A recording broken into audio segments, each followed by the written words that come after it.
watched them in stage 1, and I was hyping them up, saying Dora's a really fun, kind of like innovative player, playing his own style of Siege, and they're a great team on Consulate, and all these things.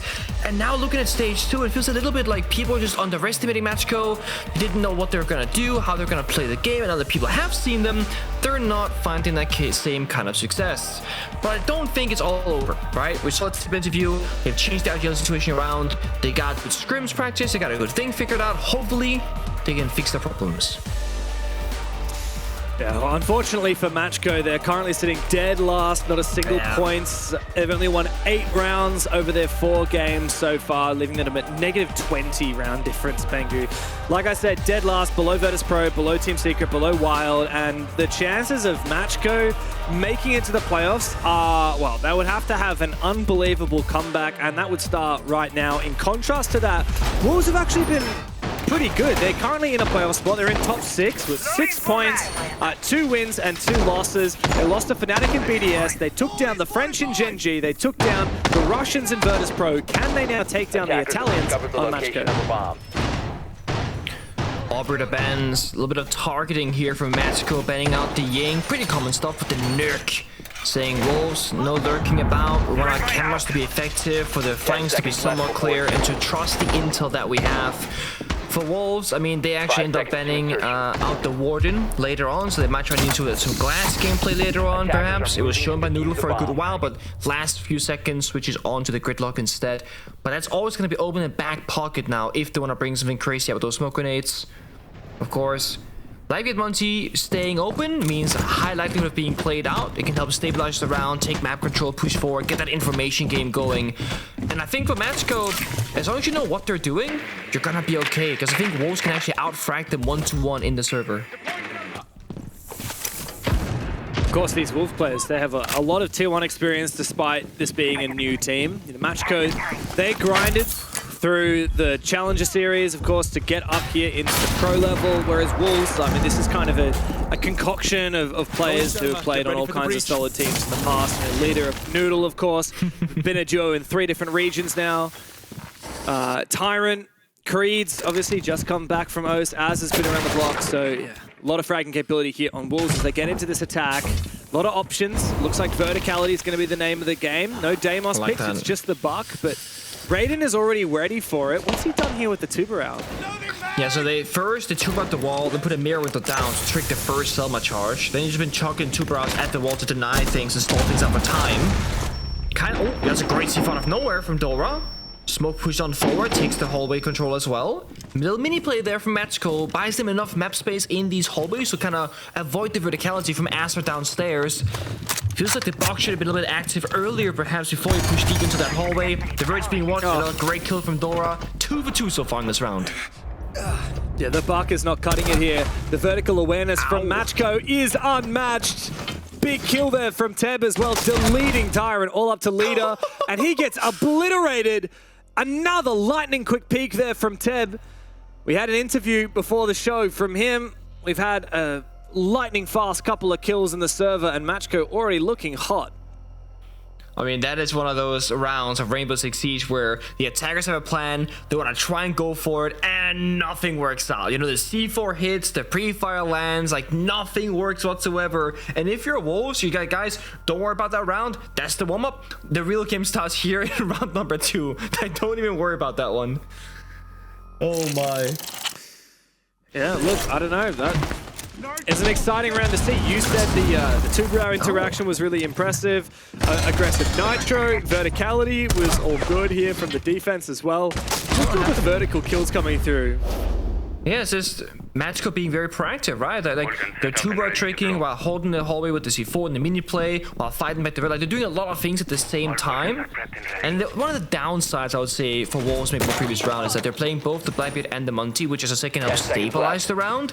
But once you like fall really far behind, it can be hard to get kills going when you have kind of like locked out of the bomb side, right? If Monty can yellow ping where they are, block box downstairs, great way to get free kills. When you can't really into the building and get to the side doors, the Monty is a little bit more useless, and because you have 2 shields, you just have less firepower, essentially. Now, we finally see the glass being played in the second round. That, it makes a lot more sense to me because with that Warden ban, I'm gonna try and utilize that as much as possible before it gets potentially banned away. So Creed, Assassin Creed, as we saw in the desk segment, has to go hunting this round and try and lead his team forward with those smoke grenades. MACKO are the worst team in the league when it comes to opening kills, Pengu. They only win 36% of their engagements. Compare that to the best team in the league at Invertus Pro. They win 57%. MACKO, I'm always looking out for them at the start of these rounds. You know, Wolves aren't a lot better at 41, the third worst team. You know what's sad is that MACKO not only are the worst when it comes to opening kills, they're also the worst at converting them. That just goes to show that these guys have not had a good time so far. Like we said, only won 8 rounds. They've now won 9 rounds. They're about to hit double digits if they win one more hit, Pengu. I mean, that's cause celebration right there.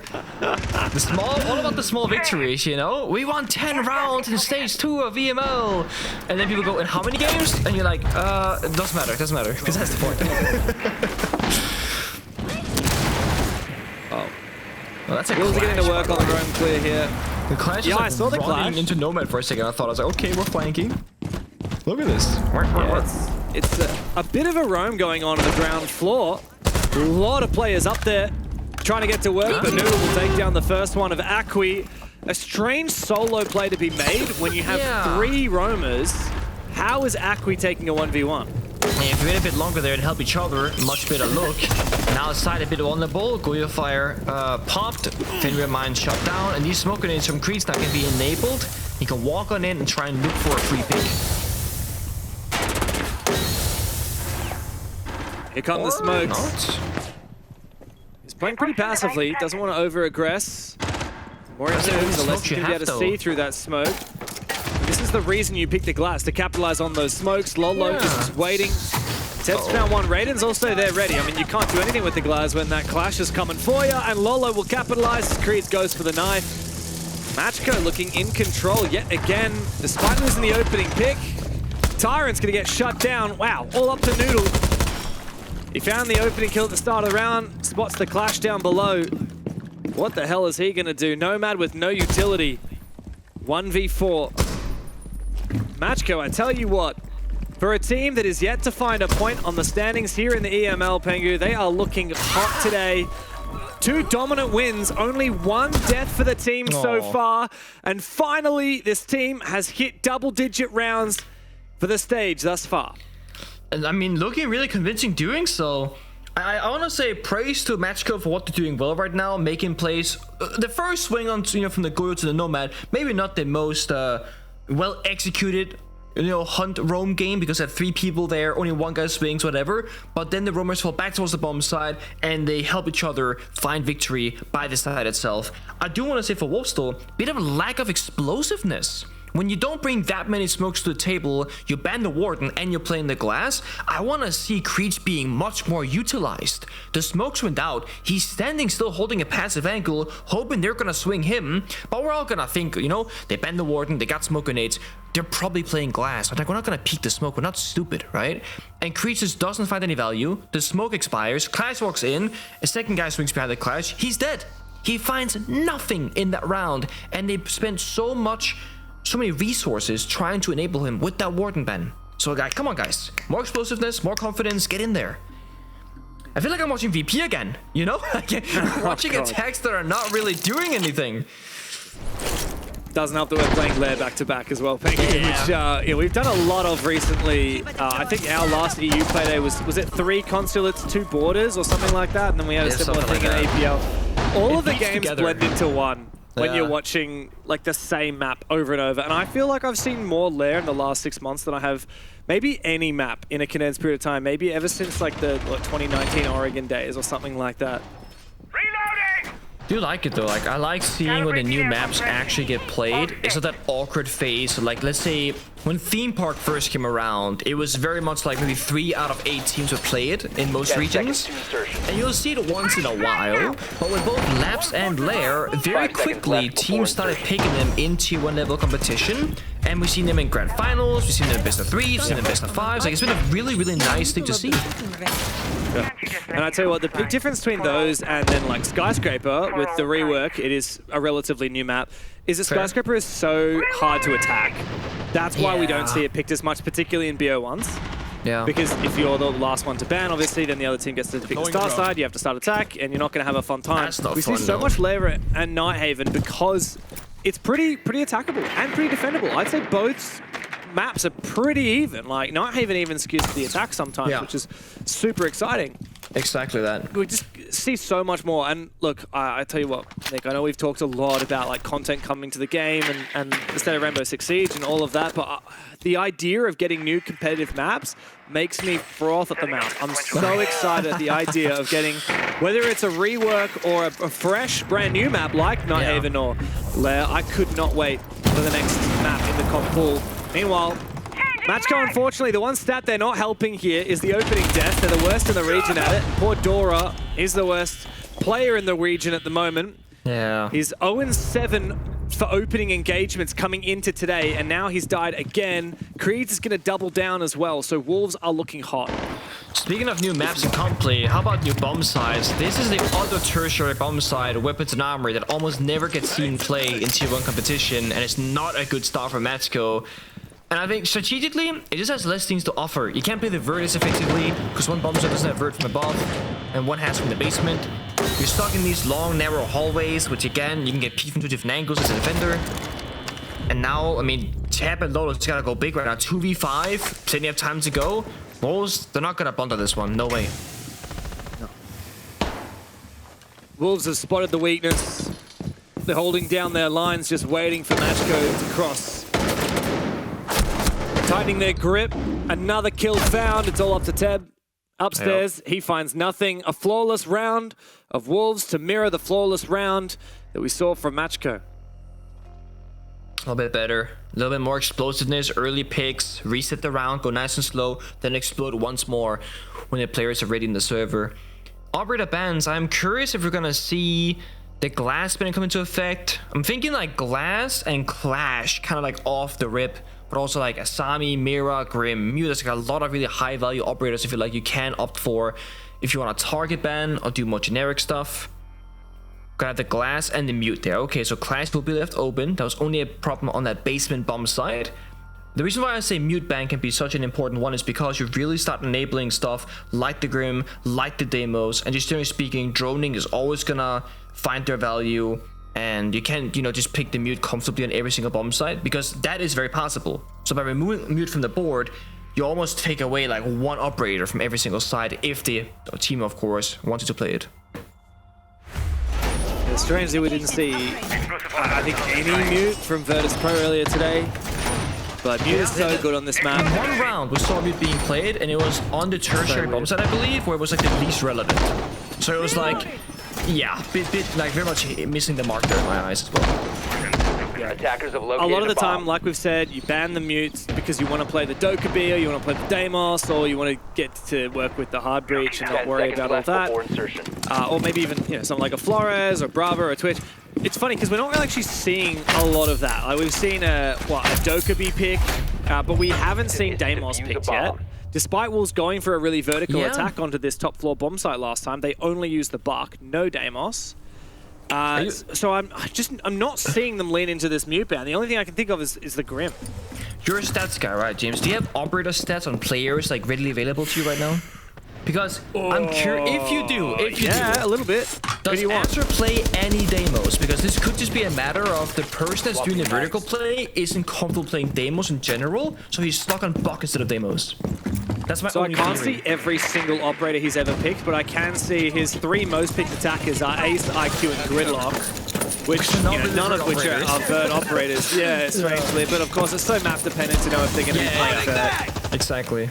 I was thinking like if you need to have, you know, leader play the Monty, he's like IGL status kind of guy, right? He's not gonna play the demos downstairs. And if Azure just ends up being, No one on Wolves has Deimos in their top 3 operators, which is unusual because a lot of teams will have a Deimos player. I do think Demo's interesting because it's hard to play him really well. Despite he's very simple at like let's say the floor, like the entry to play him is quite straightforward. But the ceiling of which you can utilize the gadget and the operator at the highest level is also like infinite possibilities. This is great. This time Buck gets downstairs first. They bait the mirror window trick because MACKO did the first time around. Now they're trying to get a free kill. They don't, unfortunately. But Dora does take half his health and damage, and the wall gets opened up. The two-bro canister ineffective, and that right there is already Wolves doing a much better job this second time attacking this bomb side. I agree with you, Pengu, but I still feel like that should have been a kill. Like, yeah. Why don't Wolves have that freebie? You're not wrong. It's a matter of, you know, lucky with the shells or only shotgunning once and going back to the regular AR, just get the, you know, the bullet kills. Bog is still trying to find some value downstairs, but the more vert you create, the more angles they can peek back at you from. And we see a Q barrier spare in Tip's pocket, so you can patch up that floor and retake that desk position later in the round if he wants to. Oh, low down. The tub comes out again. Yeah, this is a really cheeky position. The DMR is perfect. Yeah. With that open mirror window and the protection from the keeper barrier, he's going to be so favored in that one-way angle. Creeds actually falls to Dora. I don't know where that happened. Meanwhile, Akwi aggresses onto Azza down below. Again, the Buck not finding the impact that Wolves would have wanted. Time is ticking away. MACKO are still solidified in their position. Forced back now, raided. But I don't think it'll matter because Wolves still have not struck their way into the bomb site. Finally, one kill is found, but it's another dominant round, this time for MACKO. A few consolation frags, though, for Noodle, but it finds no result for the attacking side. MACKO, a third defense successful. I have a small fear about this game in its longevity. I have this small fear that attacking side will just be a difficulty between these two teams due to the nature of their struggles right now.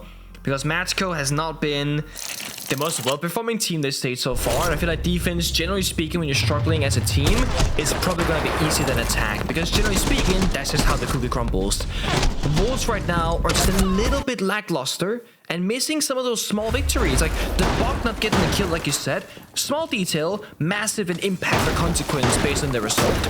And then they don't get that mid-round punch somewhere for like a man advantage, so they hit the bomb site in negative numbers, and then it becomes even more difficult. MACKO, they're looking good right now. 3-1, probably looking at a realistic like 4-2 half right now, favoring MACKO. They both get one more round here. And I think both teams will be happy with that because Wolves can't wait to go on defense. And MACKO are a bit like, okay, did he just... No. No. Don't... No. Okay, he had a laser on the left-hand side and right-hand side of the staircase, creating one straight line that when you walk down the staircase, you get sapped. Then he wanted to add a second laser, but he hit the first laser with the third Prisma, so he just killed his own gadget. He just completely destroyed his own gadget by throwing it inside the laser beam. I'm reloading. It happens. It happens. It's a new operator. Then alright, everybody. Okay. And the laser will recharge the first one after 8 seconds. Yeah, ironic there. You were talking about attacker defense favored. I mean, let's be honest. These two teams are some of the weaker in the EML. Oh, there, yeah, that's cheeky. Yeah. I didn't notice them. They're really low profile. Obviously, you probably won't see them if you sprint down the stairs. You'll probably just get trapped and then swung, potentially. Boogie's ready to shred. Nice idea. One thing that bears in my mind, when we're talking about how the rounds have gone so far, is that every single round has been dominant. We've had 2 flawless rounds, and then 2 4v1s. Even though Noodle found a 2 consolation frags, it was still a 4v1, all intents and purposes. Now Dora's found an early pick. Yeah. Has he gotten more kills this game in the entire stage so far combined? I think he is. He was like minus 26 before this game. One sec.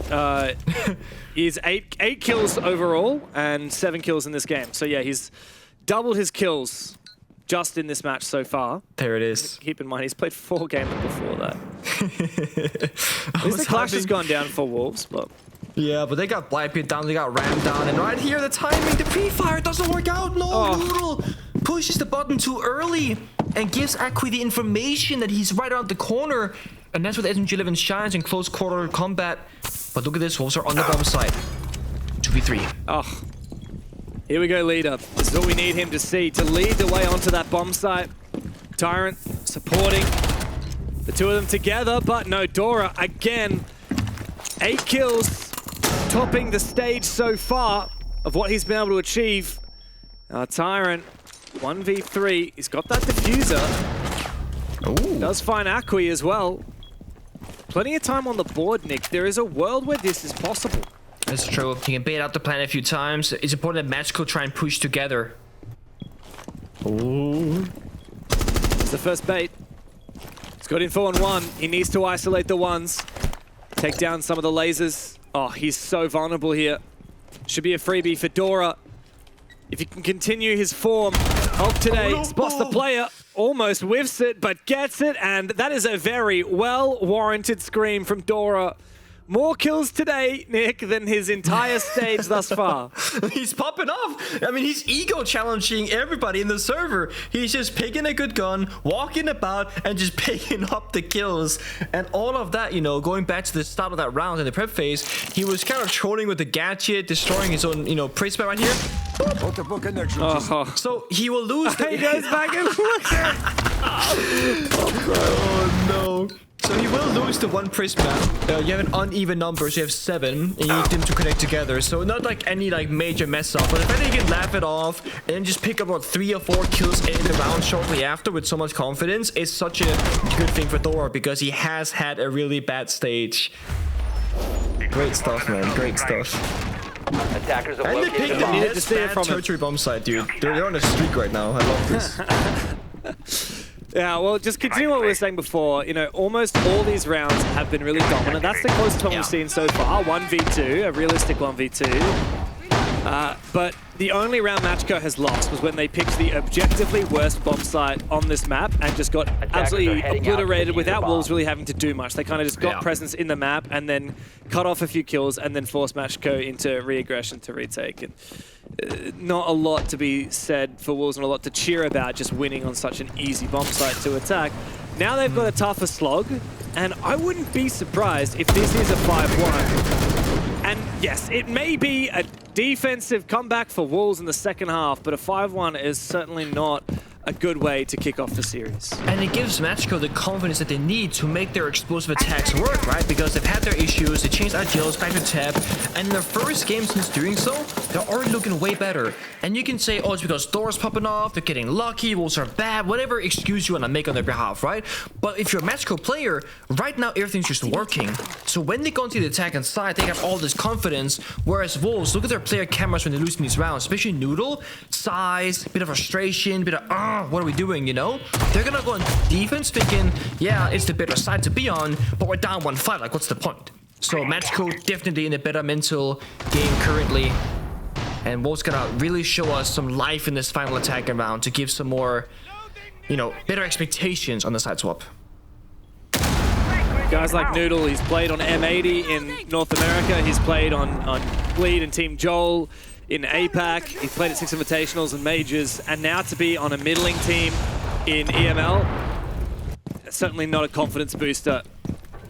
He knows that he's capable of so much more, as is the team, as is this whole roster.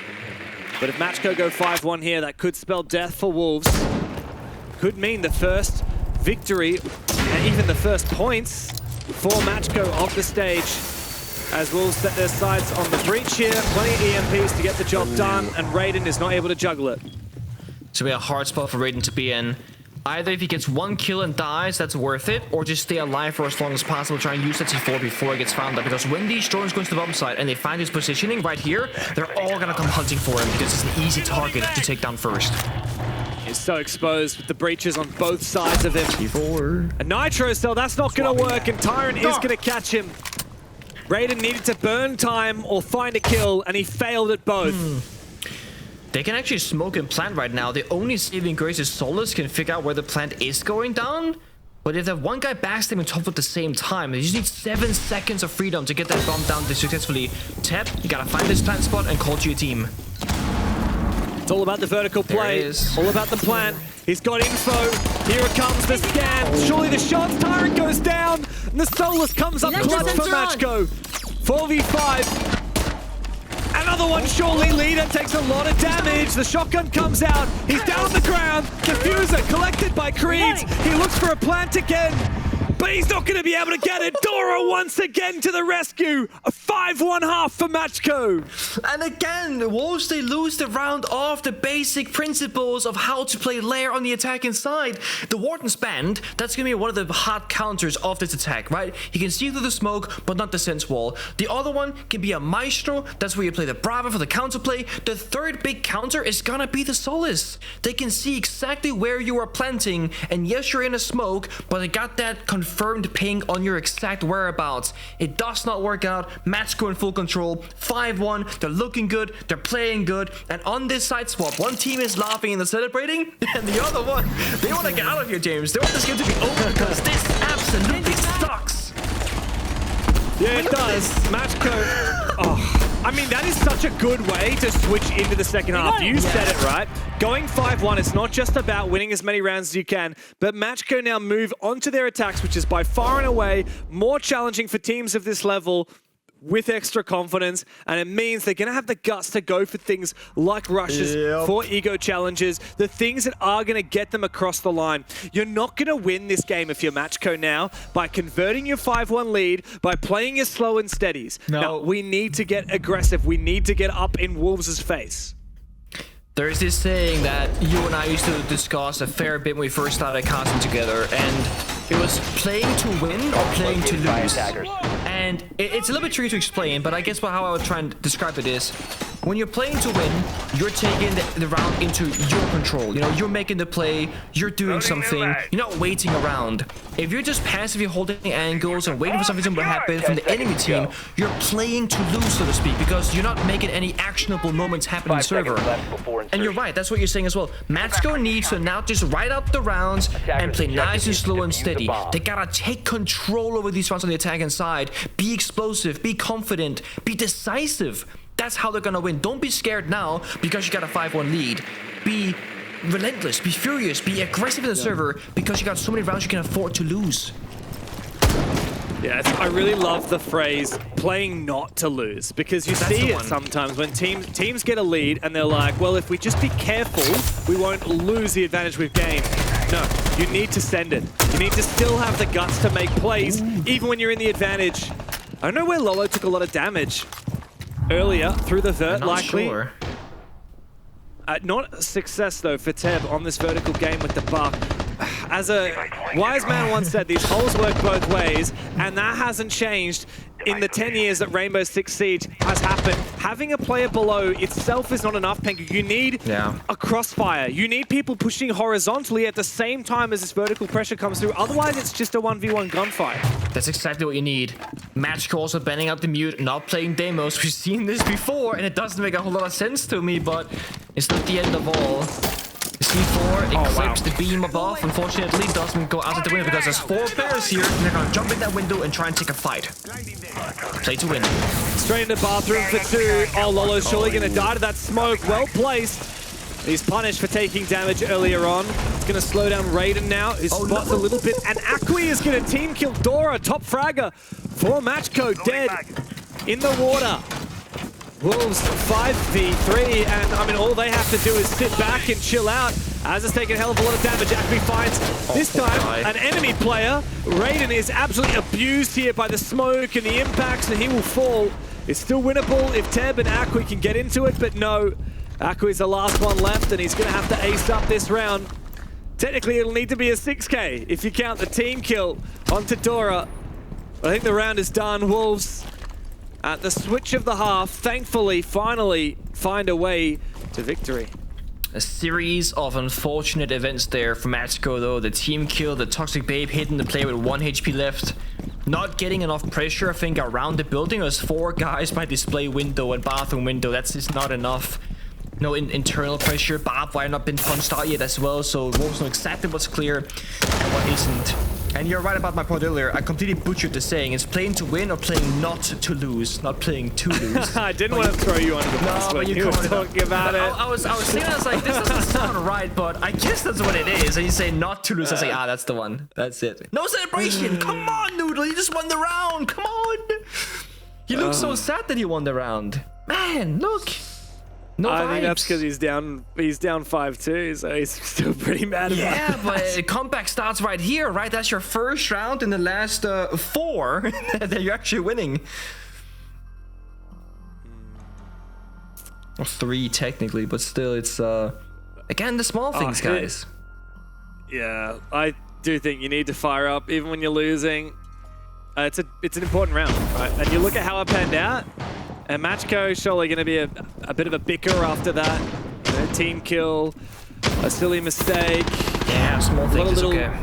Yeah, a lot of little things going wrong for MACKO, and hopefully that gives Wolves the confidence to be like, guys, we knew it was going to be like this. Attacking on this map's hard for both of us. We'll be able to come back. This could technically still be a 3-point win for Wolves. They could win 6 defenses in a row.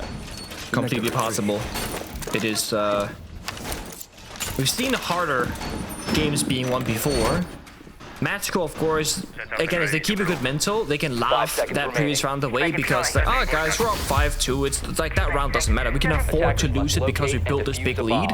And just keep on trying. And look at this lineup. It's a bit more flexible. It's a bit more aggressive. Demos finally been brought up by Tep. You got some grenades, 2 sets with the sledge and the Demos as well. In fact, you have a 6 grenade on Striker. It's very explosive. You can try and fish for some of those kills with the utility. The question for me is, how hard will Wolves commit to the roam game? Because when you play this basement defense, you can either stick around, try and go for a flank later on, try and hold map control, or you just kind of dance around the top floor, kill a drone, play first floor, kill a drone, fall back towards the basement bomb site. That's the question. Where's the line for Wolves? And is MACKO gonna hit the site directly? Because Dora is exploring it right now. Or will it try and contest the roam up above? I mean, this is so free. I've been waiting for the... What? I've been waiting for the opportunity to say Dora is exploring, and you've just stolen it. I don't even know if you knew what you were doing, but I love it. Loading new mag.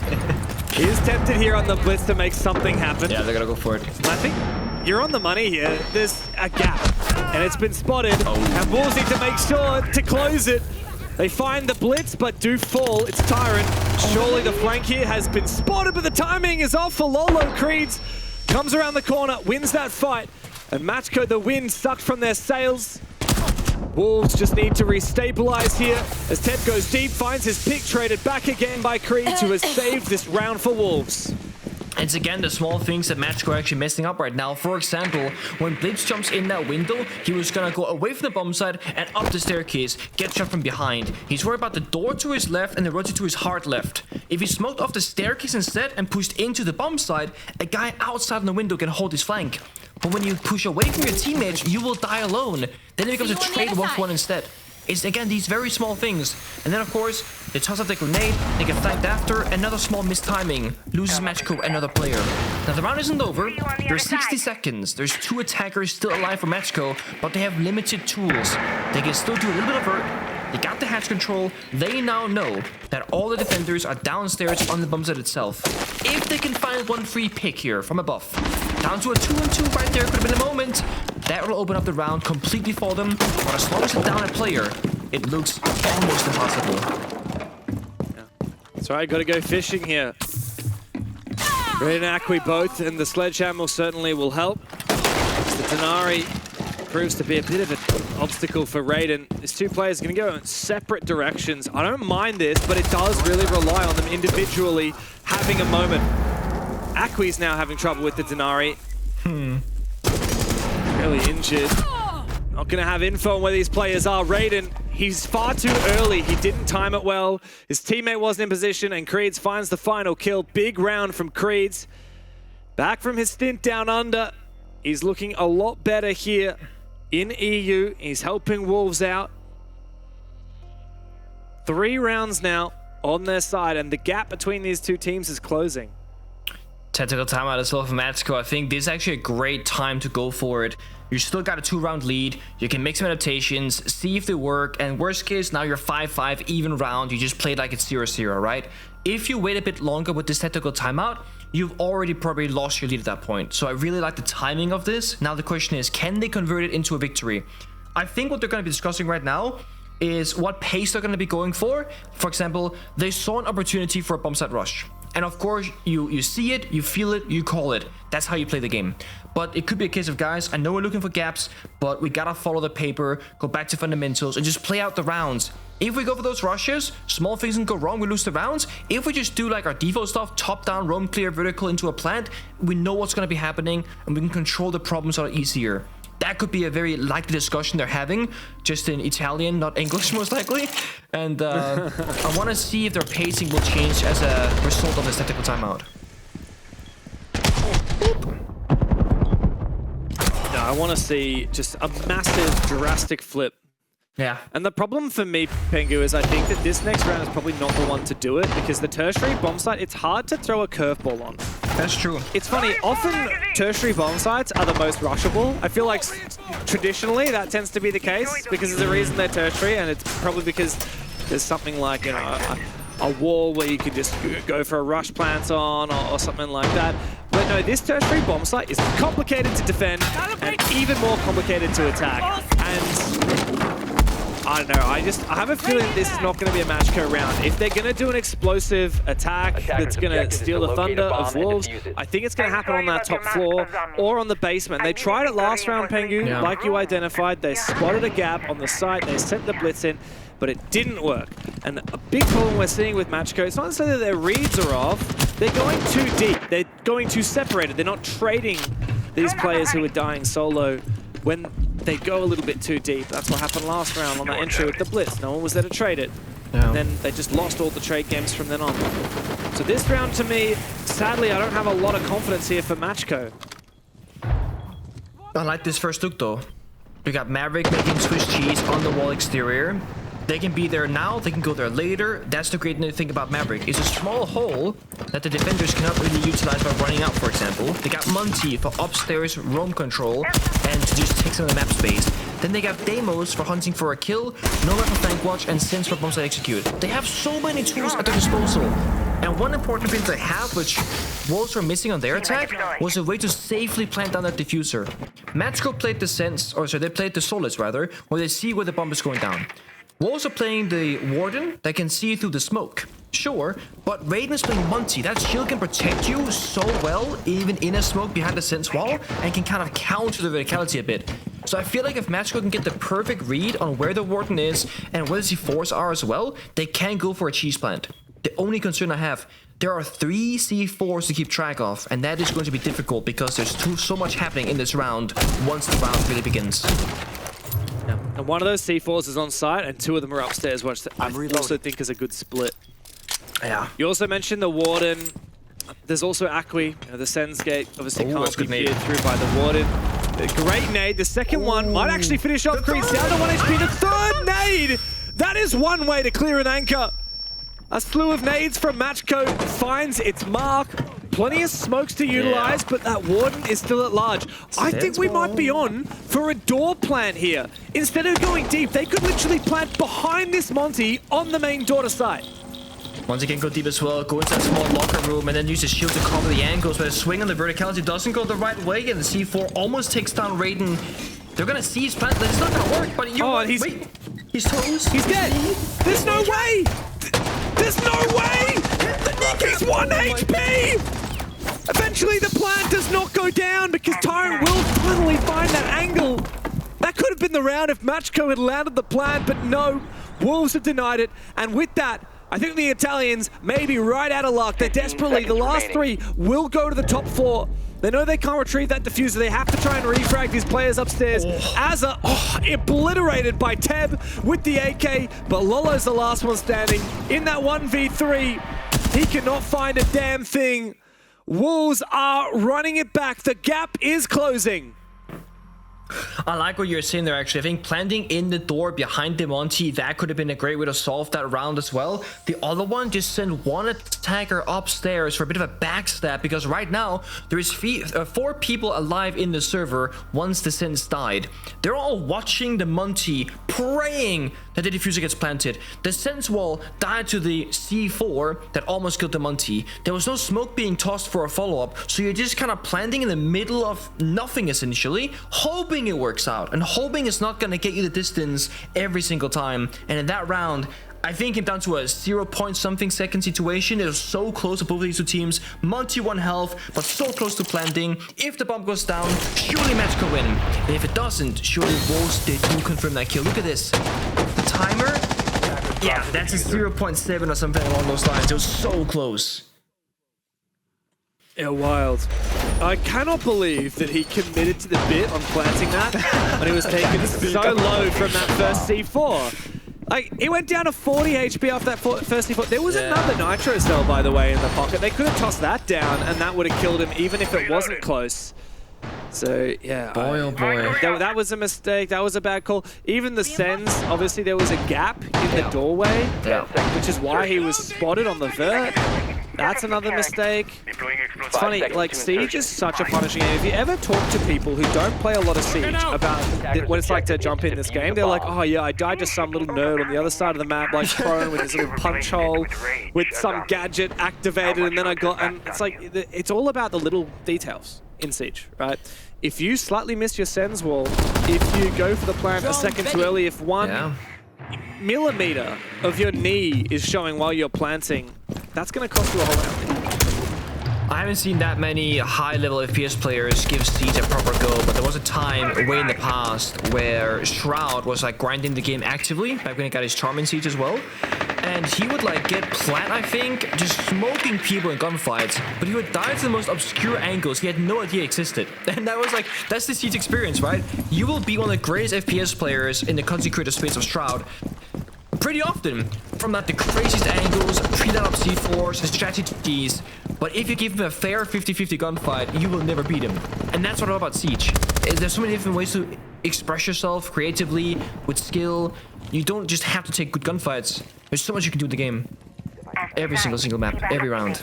You can be pretty garbage on the gunfights and still play Siege pretty well, and I mean, you're living proof of that. Lowest headshot % maybe in the Siege Pro League history, by the way.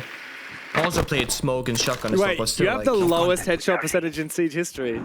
Yeah, like that. Oh, I haven't checked the last 2 or 3 years, but if you look at the rounds that I've played, like the amount and the headshot ratio, I am by far the worst, bar a few players. Boonsy was second lowest in Europe, which was the same role as me, like Blackbeard, smoke main, playing in the same positions, etc. So it's definitely a playstyle thing that affects my headshot ratio. But even in ranked and casual matches, I rarely surpass 50%.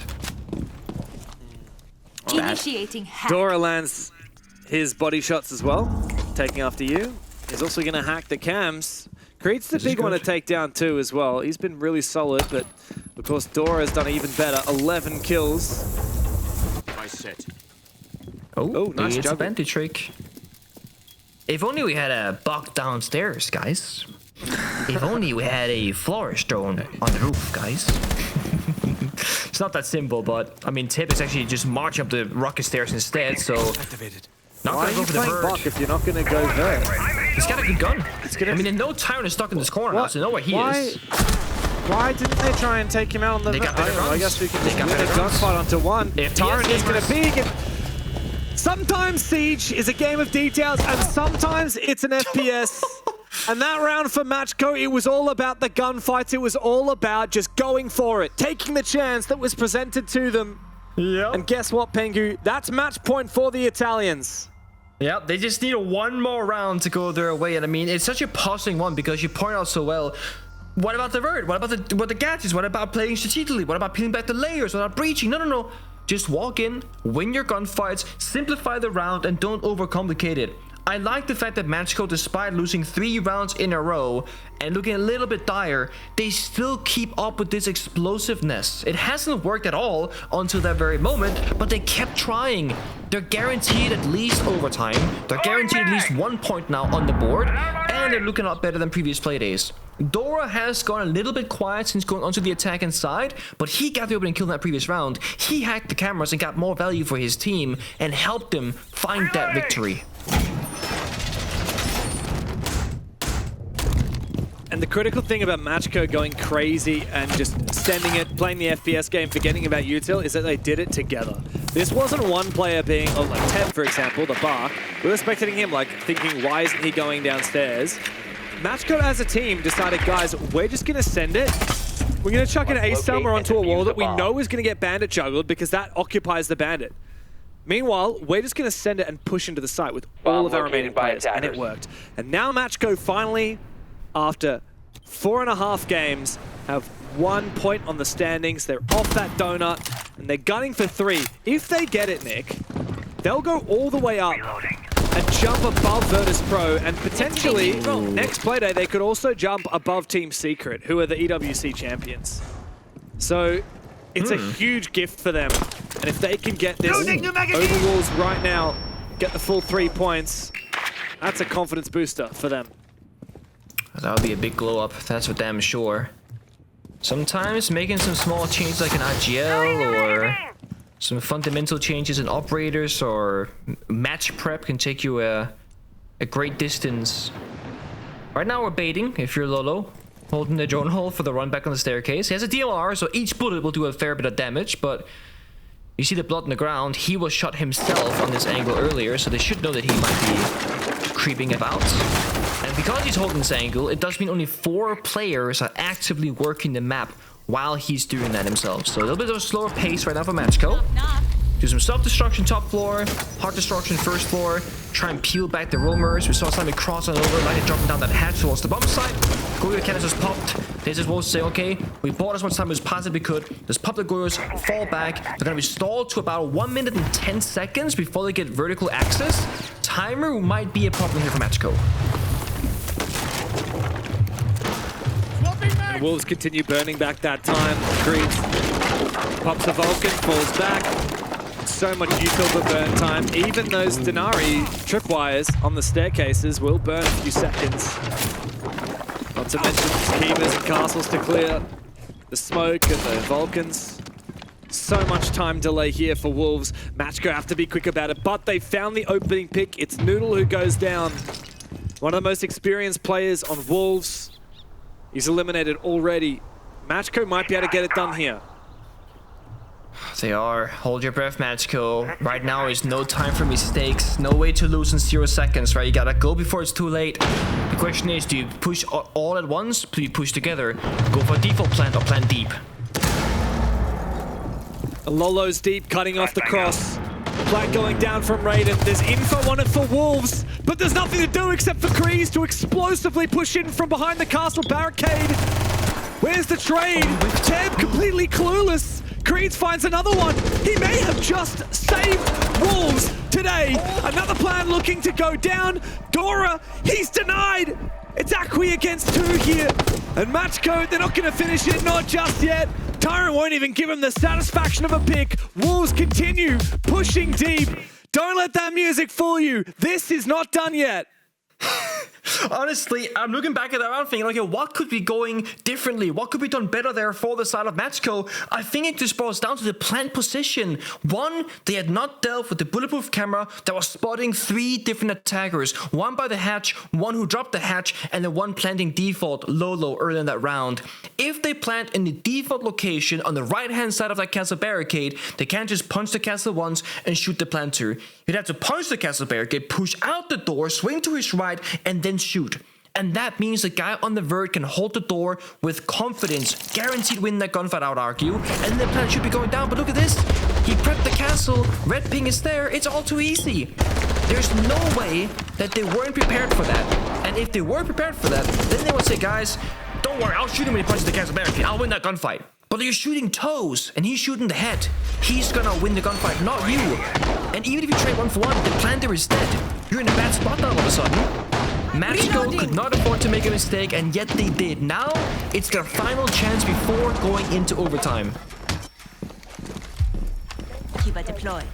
MACKO had a pretty damn good stage 1. They won 5 of their matches, 5 of their BO1s, even taking down teams as good as BDS. Stage 2, it's been an utter disaster, and their most recent result was getting 7-0'd by that same very team of BDS. And now they're looking to find their first win of the stage. Their first win, Pengu, in 77 days. Oh. It's been a long drought here for the Italians, but they only have one last chance to get all the 3 points out of this game, to get it done in regulation, and that's to win this round right here. And they're playing Nuke as well. It's a wild card of an operator. It hasn't been shown so far in this matchup. It was actually banned out by MACKO when they were defending. And now, for all the marbles in regulation, Teb is going to pick up the operator. It's a risky play because this is a solo play-oriented kind of operator. You're going to walk in alone. Actually, hold up. They're going very fast right now. Monty breaking down the barricades, looking to call out as well. It's a very fast, effective roam clear. But the thing is, most of Wolves are actually holding below. They're not really contesting much top floor. Interesting. I thought they'd have more people here. Yeah, this is a strange setup from Wolves. There seems to be a weakness on that top floor, and we know how important that is to hold when defending this bomb site. Monty spotting the player on the top floor. Changing Who's going to help Noodle and Tyrant? I mean, Noodle's actually continuing to fall back, you see? Leader is there to support. This is a very strange setup here from Wolves. I like it. They're play here. They just boxed themselves in, reinforcing all the walls essentially. So now it's a kill box on top floor. No rotates. Teb coming in from around the corner. He needs to win this fight. He does. Noodle's down. Tyrant though steps up massively. Traded. Another one with the Deagle. Teb 14 kills. He might get MACKO across the line. Creeds wants to try and duel him. Creeds wants to play. The nade scares him off for now. 2v3 as Wolves desperately look to hold on. Gonna reset the round right now, hack those camps with Dokkaebi, get the flying drones established, but the thing is, again, 40 seconds, that a slow start to this round, an explosive end to that roam clear upstairs. With Teb being only 1 HP as well, he has to go baiting first. Oh, they have the yellow ping information, you have to win this gunfight, you have to win this one! Oh, Raiden, this is your chance! And it all comes down to Creeds. The newest addition to Wolves. He's well earned his place, but now he must prove that it was the worthwhile pickup. Raiden and Teb try and find him, and he finds the first one. 1v1, but there is no escape from up above. Teb will fall. Creeds has put him down and put Wolves into OT. The fear was correct. The attacking side is just a bit of a struggle right now for both these two teams, but in such different ways. Wolves, when they're attacking, they're struggling at opening up the round. They don't really get a foothold. They don't really enter the building. They don't see the bomb side. MACKO, they keep getting to the site. They keep getting into a 2v1, a 2v2, a 3v2 in arguably really strong positions, but then they bottle it. They lose a round that shouldn't really be losable. This one was definitely a bit riskier. Not as stable for them, but it's a 2 versus 1. They don't beat together. It was a 3v2. They don't beat together. Teb went massive in that round, and still they lose it out from this spot. 28 seconds, 2v1. Spare grenade in pocket, no flashbangs, but again, Teb 1 HP on the vert. Raiden alone security. You see right there, frustration. Guys, how did that happen? How did we lose that round again? Raiden really didn't need to peek that. I mean, I hate to point fingers. I hate to focus on minutia, but Raiden really did not need to peek that. Teb was above on the vert. Yeah. They clearly had decided that it was going to be 1 on the vert and 1 pushing from site. Raiden was full HP near enough. Teb was 1 shot. And you don't want to be 1 shot when you're playing a vertical gunfight because a stray bullet and you're dead. And they didn't peek Creeds together. So Creeds gets the 1v2. I thought it was a 1v3 perhaps. And Wolves pushed us into overtime. It was like a 3v2 into a 2v1 like the same second. So if that, is that a 1v3, 1v2 clutch? I can't tell you actually. Yeah. Oh. Yeah. Heartbreaking. It's been a long time between drinks here for MACKO, and the fact that this has gone to overtime is certainly going to live in their head rent-free, especially if this slips away from them. They took down Wolves in stage 1. It was a pretty solid game. It was 7-4, I believe, off the top of my head. Wolves are the ones that struggled in stage 1. MACKO far exceeded expectations. You know, way back at the start of this year, Nick, we were really impressed by MACKO. They came out of the Challenger Series with a lot of respect. People were saying, look, everyone's calling these guys a tier 2 team. They're not. They are tier 1. They got 5 wins in stage 1, which is more than half of their games. Yeah. In the regular stage, and yet, of course, petered out early in playoffs and haven't found a win since those best of ones in stage 1.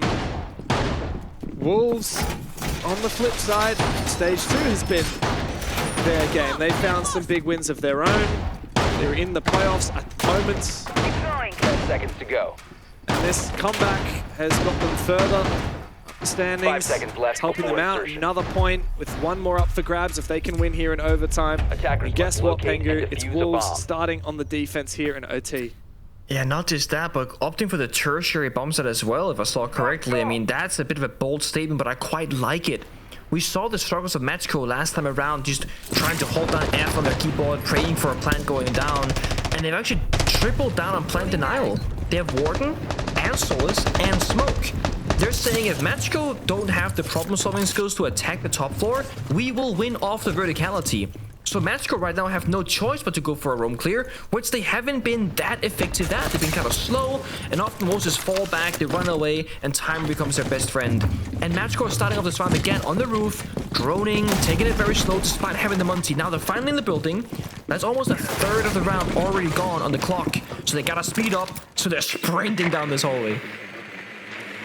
And the Monty is the perfect ingredient for it. We saw MACKO take control of the top floor last round, but they lost too many bodies to Tyrant doing so. Can they be quicker this time around? Reinforce off, refortifying the position here. Promptly to follow Selma as a reply. Leader is there. He spots out that Monty and decides to fall on back. So a quick reposition here from Wolves. No backstepping really either from MACKO, so the fallback is completely free. The Toxic Babe's actually going to be used upstairs now to stall for time further. This door will not be interpol until 1 minute flat.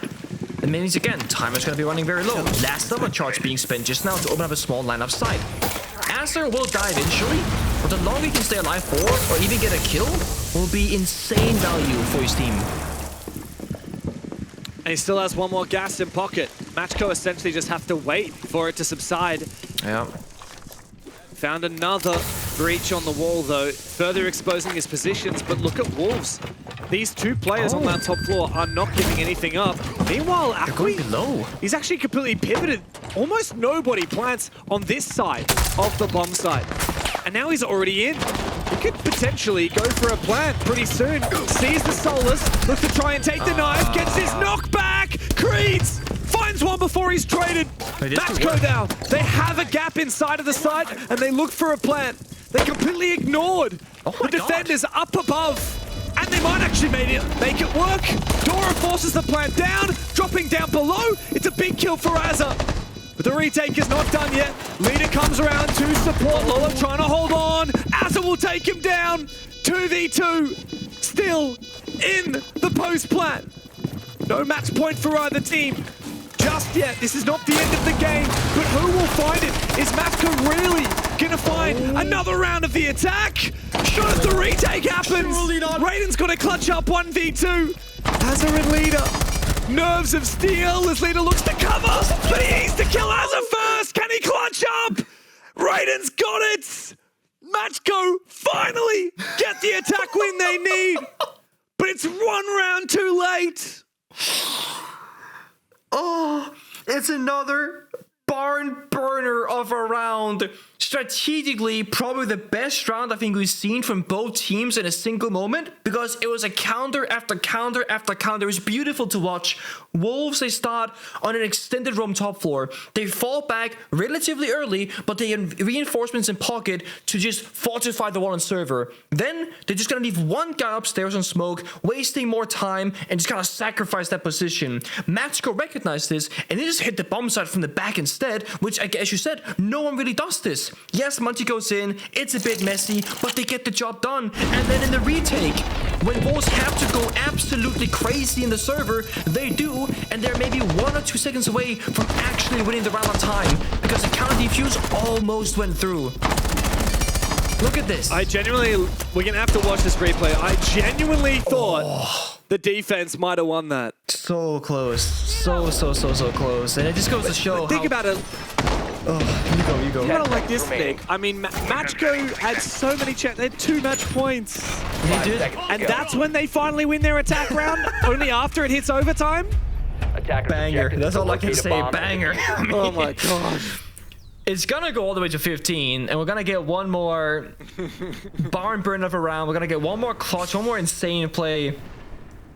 Has to. I mean, we've gone almost the entire way. Just take us all the way there. Wolves, I'm with you right now, boys. Take us to 7-7.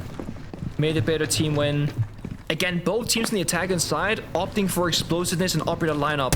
It's not gonna be, you know, a slow sail into the sunset. It's gonna be, guys, 3, 2, 1, team power. Let's just go, believe in it, get it done. MACKO, they've been so good at using utility, like the C4's especially been like hitting their marks. They got 2 in pocket this round. This duo of Dora on the Mirror and Raiden on the Bandit has been working out so well for them on this top 4 defense. One more time for them to find that success, that will get them the overtime victory. And I want to back in MACKO here because Wolves, the only round of attack that they've won, Pengu, was on that armory weapon maintenance bomb site, which was clearly a mistake from MACKO. Loading new mag. As on this Deimos, deadly operator, but MACKO is fighting him on the vert, and he's not found much headway yet. He's the only one to have taken damage. Meanwhile, the rest of Wolves just getting to work on what is a pretty default attack. Yeah. But need I remind you, MACKO got to the bomb site, they were looking good, and then they lost the rounds. Wolves struggled to even see the bomb site on their entire attack and half, and this round is looking similar. They're barely in ops room. They're barely into the building. This is the only player, Tyrant, inside the building right now, and there's only 1 minute and 15 seconds left. Time will be problematic, and when you start getting low on time, you speed up, you go a little bit too fast sometimes, and you overswing. Oh, the timing. The grenade caught in timing. Not like this, Wolves, not again. To push overtime and then to fall over. That could be the fate of Wolves. 2 players in deficit. They need this pick. Raiden exposes himself for a brief moment. No one has fallen. Raiden gets the kill. Creed has been the shining light for Wolves, but he is now a lone wolf against 5 hungry Italians. MACKO just need to sit back and relax. This round is theirs. This game is theirs. It might not be the full points, but it is a win nonetheless.